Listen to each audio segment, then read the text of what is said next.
15 years ago, the first iPhone was announced and took the world by storm. In 2022, the smartphone market is the largest it's ever been. The iPhone is still kicking. However, now the iPhone isn't special, like at all. For 3 years, we've gotten practically the same iPhone every year, and quite frankly, I'm sick of it. Look, here's the reveal of the new iPhone. I'm using last year's iPhone announcement footage.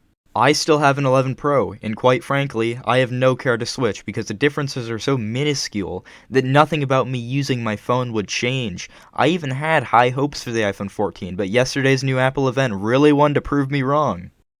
And never before seen display technology.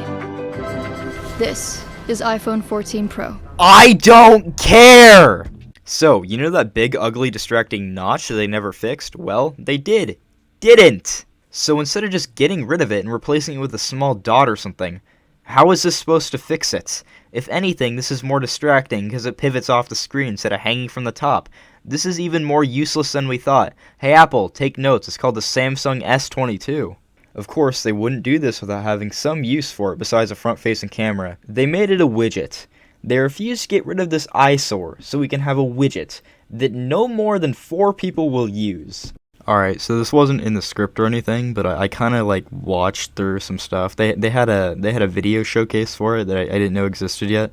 It looks kind of cool. I mean, I still don't think it's a reason to buy an iPhone 14. It's still a widget, but it's pretty cool, you know. That if I ever get one, which I won't, I think that's something to check out, I guess. With this new brick, we also get a new iOS update, this one being iOS 16, which I'll be the first to say this looks like a good step in the next direction. However, this is nowhere near the level of freedom Android operating systems have. The home screen overhaul looks pretty cool though. I will say, I do think Apple found the perfect phone design, ignoring the notch. I think it's really nice, the rounded edges and the slim design is really cool, so there's no need to fix what doesn't need fixing. You may be wondering, what new features does this phone have besides the previously mentioned notch redesign? Fix? Well, we have 2 major new features, and on paper they seem like nice additions, but actually taking a critical look, it looks like they need some time. Since Apple loves having a walled garden and does all possible to keep the sheeple inside of it, they decided to add a new feature, which will be like the next generation removal of the headphone jack, this being the new invention called the eSIM. While again, this seems like a dream on paper, looking at it critically, it's really flawed.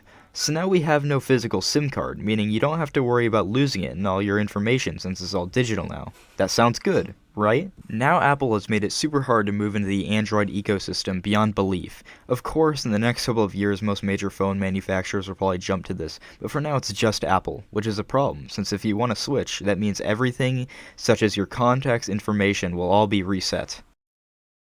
This also means that if you go on vacation or move to another country, you can't just buy a new SIM card, and they haven't revealed what they're planning on doing to fix that. Of course, adding a digital SIM card couldn't be the only thing they've added, so they also decided to add an emergency GPS text message thing inside of it. Which, yeah, that's a good feature, but for how it works, it doesn't seem like it's always gonna work, which, you know, you kinda need to have if it's an emergency report and you're about to die. So in total, we got 2 new features, where one works but gives you a new handful of problems, and the other will only work half the time. Although, I guess it doesn't really matter if you can't report the problem because you're, dead? You win this time, Tim Apple, but I won't let it slide again. Now, should you buy it, is the real question. And the answer is, of course not.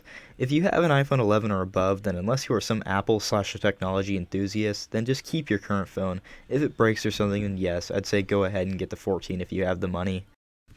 Apple, you can't keep getting away with this. Well,